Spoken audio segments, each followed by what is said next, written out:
Hello, my good old pal Geordie. How's that 700 model coming along? Yep, mate. It's coming along very nicely. Oh, really good.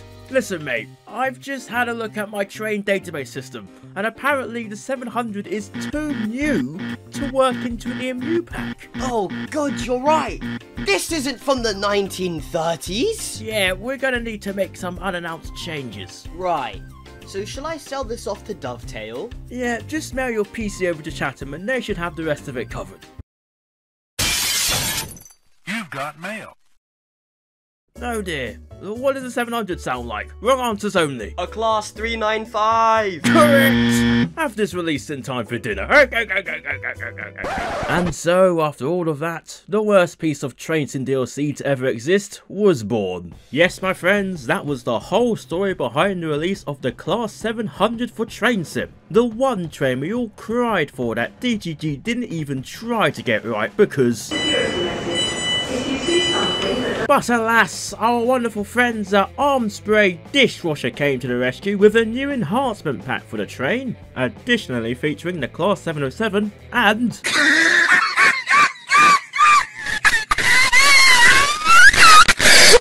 Oh, I can already tell this one's gonna be fun to review. Ah, feckin' kill me. So then, is this pack good? Or so bad I want to burn my laptop?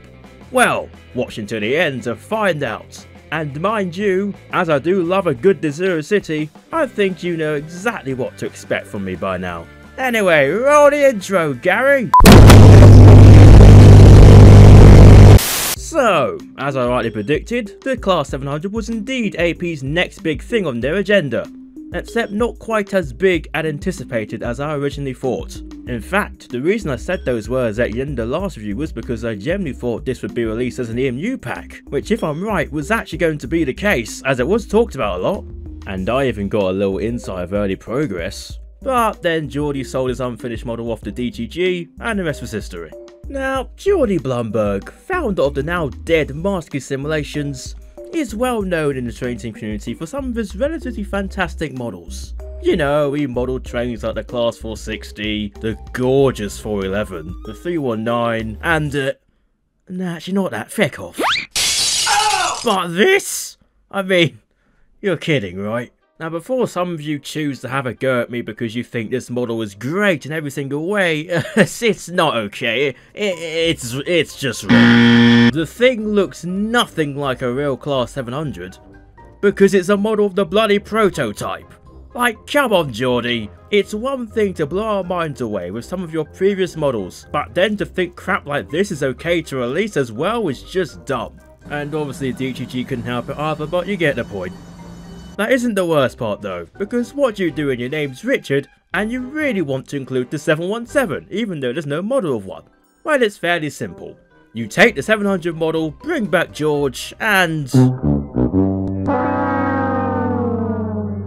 I think I'm right when I say you don't even need to be a complete knob to see how bad that new front looks. Especially when I've seen freeware lords try and somewhat make a better job out of it. In fact, this is so shockingly bad altogether that I'm just going to reveal on screen this, to show that there is indeed someone else out there who can easily pull off a more outstanding job at modelling a Desiro City than even Geordie can. Well done, Zico, mate. So, let's take a look at what liveries are included in this enhancement pack. Wait, hang on a minute. Something doesn't seem right here. Gary? Why am I in a Yowie video? Hello everyone, it's the one and only ScoutZz here, and I will be helping Yowie with this Desiro City enhancement pack review. Because if you basically have any idea of who I am, you probably know how much I like the Desiro City fleet. By the way, you should go watch my review for the DTG Class 700. Links in the top right corner of your screen. Also, don't forget to subscribe. So, what liveries do we get in this Desiro City enhancement pack? Well, we get Thameslink for the Class 700, which has the current branding and the odd style branding, Southwest Trains / Southwestern Railway and Southeastern for the Class 707, and Great Northern for this horrifying abomination. Now, what liveries don't we get for this EP? 700 Gay, 700, thank you for not going on strike during a pandemic. And 717, thank you for not going on strike during a pandemic. Which is just classic Mr. Richmond powerhouse. Are these liveries any good? Well, the Thameslink livery for the Class 700 immediately has some pretty nice improvements. You know, the coupler actually has some detail now, the colours are a lot more accurate to real life, and I do like the subtle weathering. Overall, the exterior looks a lot more accurate to real life. However, there are a few issues such as this. Also, the livery overall is quite low resolution, meaning up close. It doesn't really look that good. One thing I'm very relieved Armstrong Powerhouse have done is that they've actually done the door seals. They've also textured the door buttons, which is good because how the f does Dovetail Games leave that out? I also heard that AP have changed a few things in the interior, which was definitely the worst part about the original DLC, so let's take a nice not much has changed. They've changed the antimacassar, so it's now actually accurate. The PIDs now display London Underground info, which is nice. And the seeing light textures have changed, so they're no longer really painful to look at. However, why is there now this ugly looking cube thing on the doors? Also, why didn't you redo more of the interior? You know, if you can retexture the PIDs and the antimacassar, you can easily make the rest of the interior better. You know those seat maquettes are still wrong, both in first and standard class, right? You know, why is there still no texture on the floor? Why are the doors still just so ugly? Also, why have you made the first class cabin door label the same as the antimacassar? You do realize in real life the sticker is white on grey? How have you messed that up? Now, let's take a look at the Southwestern Railway / SWT Class 707s. Because they run on my local line, I do have quite a few reference photos, and I do kinda hope AP have done well here. And from a first glance, it does look alright. However, this livery is just so poorly made. The texturing on the front sides is just completely screwed. I mean, what's happened here? You have these, like, weird texture glitches too? Also, why is there a toilet on a 707? This is illegal. So is this first class compartment. The maquette is really poorly edited. If you can't tell, it's just the original maquette from the DTG 700 with just the SWT middle part just pasted over in the middle. Also, the destination box doesn't work, and for some reason it's red on the interior. Nice one, AP. You know, these issues for the interior are practically the same on the Southeastern 707. You know, the only difference is the maquette on the SC 707 is just completely wrong. You know, they haven't even tried there. However, for the exterior, the Southeastern livery is pretty decent overall. However, I did notice another texture glitch here on the doors that is only present on the DMCOs, while the PTSOLs have this like white strip instead. Also, for the cab, where are the door button covers for the 707? Also, the DRA is wrong in the 707 cab. Does AP know that there are some cab differences as well? As usual, these liveries done by Armstrong Powerhouse are very mid. You know, they're very broken, they only look good from a distance, and the more you look at it, the worse it gets. You know, the same issues also apply to the Class 717's interior. And, you know, AP didn't put any effort into the 717, so nor will I. However, with liveries out the way, back to you, Yowie. Cheers for that, Mr. Scout Man. Now moving on to the cab. Or should I say that god-awful mock-up cab. Because just like the exterior, it's wrong. And Geordie modelled it. So it's not like I can moan at him for not doing a whole new cab, because I doubt he'd even bother to correct his mistakes, which means this ugly stinking thing is the best we're getting. Besides that, I can at least respect AP for featuring additional RLU and FRU stickers for 8 and 12 car units respectively. But other than that, that's about as good as it gets. If you were hoping for a functional GSMR or TMS this time round, then guess what? You get nothing! Good day, sir! Cheers once again, Richard, for living by your completely false expectations. And thank you so much, Geordie, for not making that GSMR work in the first place. Now all we gullible consumers can do yet again is just start and stop the train since, nah, It's not like we would notice that we can't make a head code, or check the train's performance stats. $14.99 please. Plus not to mention this animation error with the door buttons. Care to tell us why this isn't fixed yet? And if you thought that was the only insult, then get a load of the 717 again, because not only does it look atrocious, but it doesn't have a dedicated cab at all, thus why it is solely intended for AI use. Now the Facebook thread regarding the 717 cab is pretty funny. It starts off with someone asking AP for a preview of the new cab, to which Richard replies with the usual.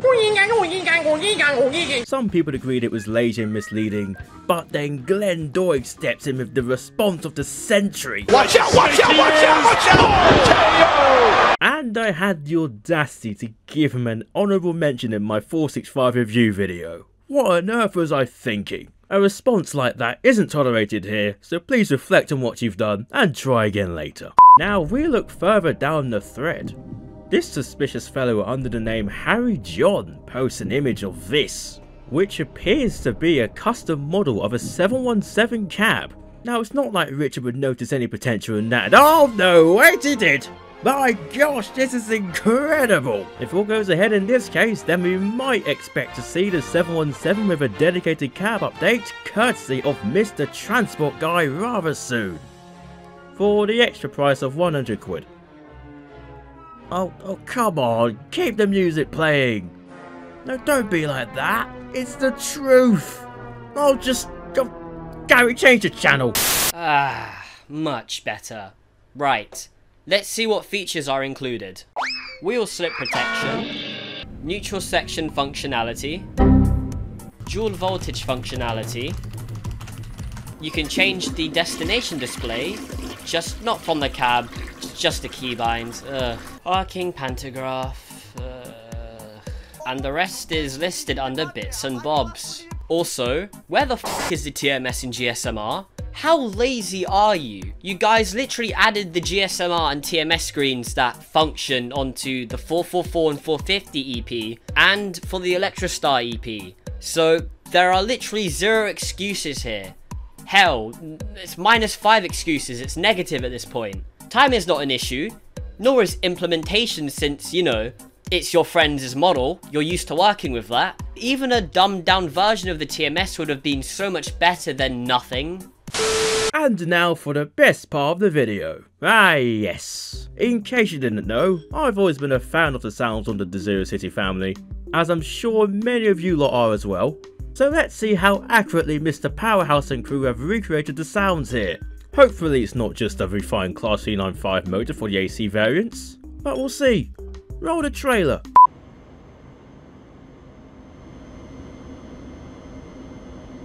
Okay. So far, I'm liking it, but as it's on AC, let's play that same sound again on DC.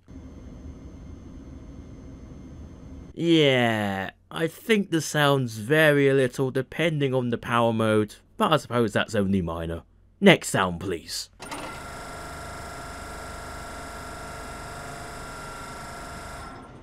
Don't know about you, but I think this might be missing something, which is actually the same thing the 387 pack misses. Ah, that's right, the air hiss is missing again. Of course, you pleb. Wrong. Oh look, the windscreen wipers make sounds again. That's nice. Now apply that sound to all your other enhancement packs. Gotta keep that consistency, you know. Moving on, that beep is nice. The horn is okay. The brake release and application sounds realistic. And the doors sound fantastic. But unfortunately, the power switching sounds are a disappointment.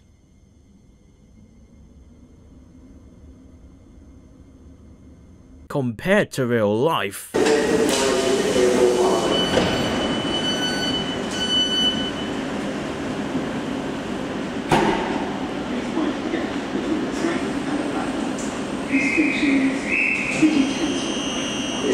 Bottom line, I don't think those particular sounds were recorded at all. Plus the buzzer's too quiet.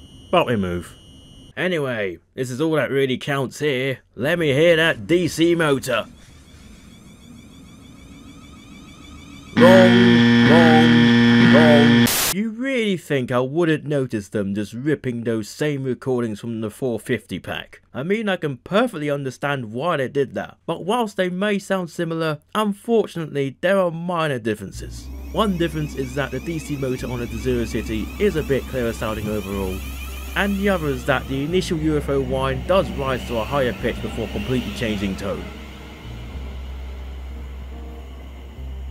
In fact, let me compare the AP motor sound to another real life clip, but this time as the train is decelerating, so you can really hear the difference in pitch of the whine below 30.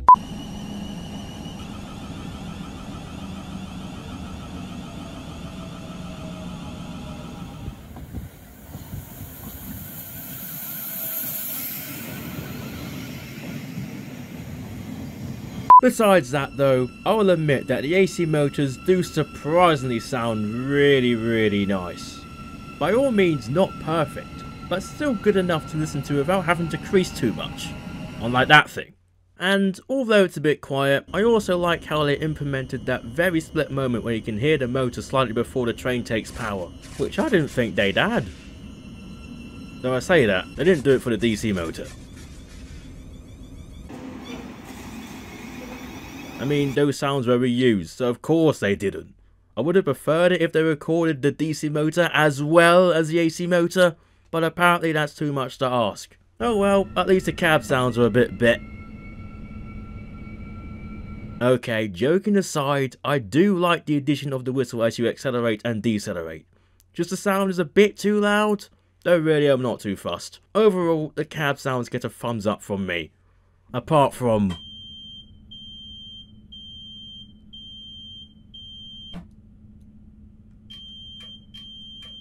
kill me. And the rest of the other sounds, such as the external running sounds, track joints and brake squeals, are also not too bad, though I'll admit that with some there can still be room for improvement. Plus another thing, you might have thought that on the Desiro City the motor pitch changes at 30 miles per hour, but according to AP it changes at 28 miles per hour, which has about the same energy as the Electro Styles motor changing pitch at 31 miles per hour. Yes, great logic there guys. Now whilst I could just end this segment here, I'm afraid I can't, as there are still more missing sounds that haven't been addressed yet, such as this. And also this sound, which you'll hear as you watch the 700 pull in.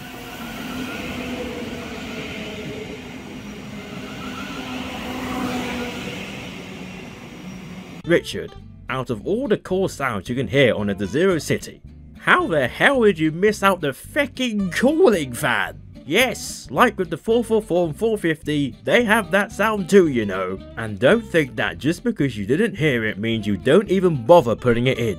To be honest, something tells me the sounds on this pack might have been another rushed job, like the rest of the enhanced rubbish they've put out. Just goes to show how little AP care for modern units. As they probably say, if the thing ain't a tin can from the 60s, then it ain't durable, because give us your wallets! Well, I'll tell you what I think of your products, my friend. Which finally brings us on to the conclusion. And just like all the other EPs we've covered, this pack is garbage. It's nothing but a glorified sound pack at the end of the day. There was no effort put into the thing whatsoever, and the fact it costs 15 quid is honestly an insult. I mean, for God's sake, you can't do crap in the cab. The side destinations are missing, there are multiple livery errors, and the fact they included the 717 for AI use was the most pathetic thing ever. Either they shouldn't have bothered to advertise it as a 717 in the product title, or more preferably, they just shouldn't have bothered. Plus it looks awful thanks to GU Studios, so what was even the point?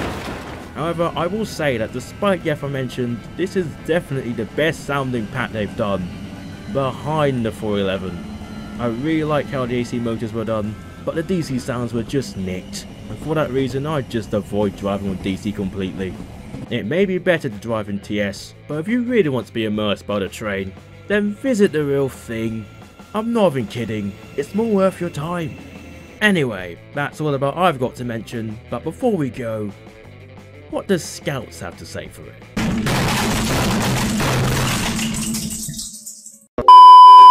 Personally, I think this is one of Armstrong Powerhouse's worst products to date. The sounds are somewhat nice, the liveries are all very buggy and borderline rushed, and two very important features have been completely ignored, which ruins the entire point of this being an enhancement pack.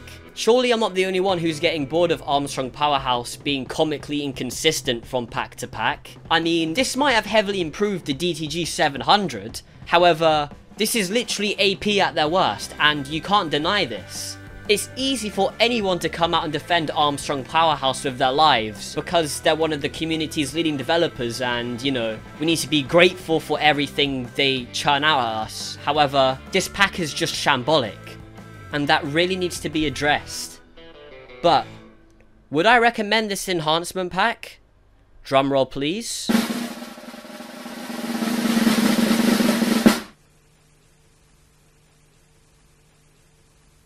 No.